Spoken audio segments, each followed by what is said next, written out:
Hello guys! Buksan natin itong malaking box na in-order ko sa Shopee. Kasi ito ay pangkabuhayan! Familiar yun.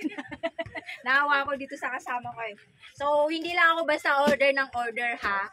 Yung in-order ko ay merong ROI or Return of Investment. Ayan. So, eto siya. Dumating na. Buksan natin.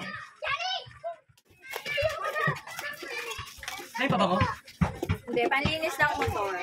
So, dalawang klase pa yung in-order ko. Itong panlinis ng motor at itong mga dishwashing liquid. 5 piso. Ayun, ganyan dyan, hindi siya powder. Ha? Tato?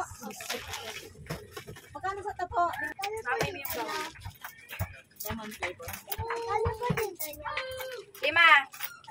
Okay guys, so hahaluin na natin itong binili natin sa Shopee. Dalawang klase po ito ha, pero yung binili ko ay yung 16 liters at ang kailangan yung tubig dito ay 14 liters.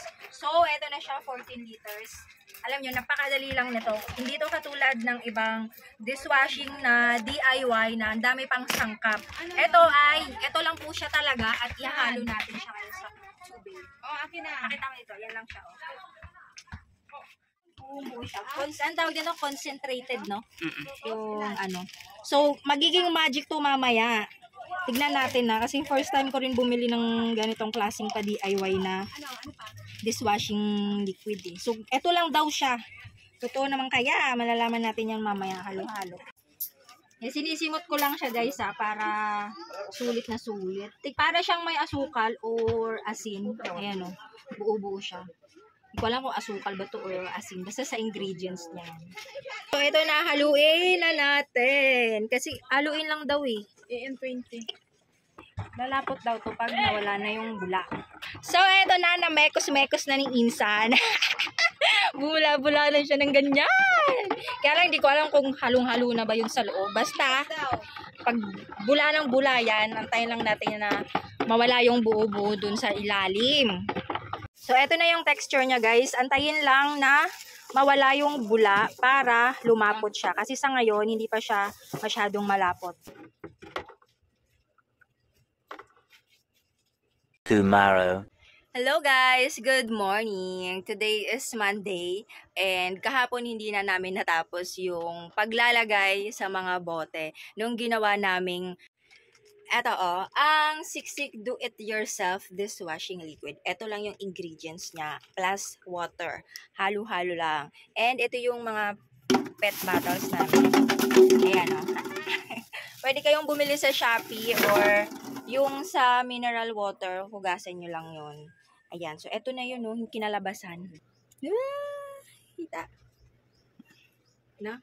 Hindi na siya bumula. Wala na siyang bula. Parang honeybee. Kita mo? Nakita mo yung mukha ko? Ang ganda. Mukha ko maganda. Ang galing. Saan camel? Ano yan? Honeybee. Ha? Ano ba yan? Honeybee. Mantika yan eh.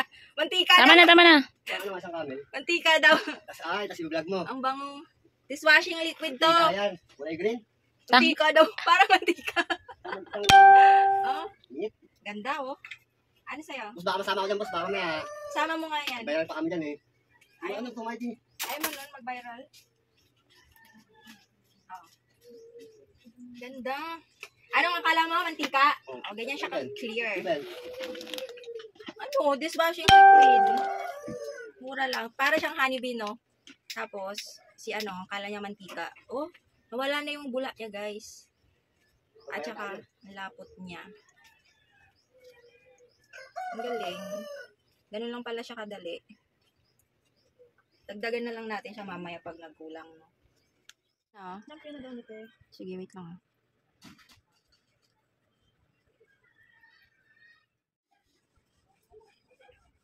So, eto na guys, ang nagawa natin. 14 na tigwa 1 liter na Siksik DIY dishwashing liquid. Ayan. So, nilagyan lang namin ng sticker na thank you at display natin ito sa labas. Diba? Napakadali lang niyang gawin.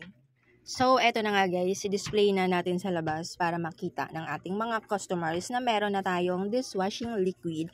38 pesos lang po yan, pero actually, ang puhunan lang naman yan ay 17 pesos. At kung gusto nyong umorder, ay isi-share ko ang link sa comment section or sa captions para madiretso po kayo sa Shopee ng Siksik DIY Dishwashing Liquid. At syempre, sinubukan din natin kung talaga bang mabula ang kanilang dishwashing liquid. Wala pong bola, mabulang mabula.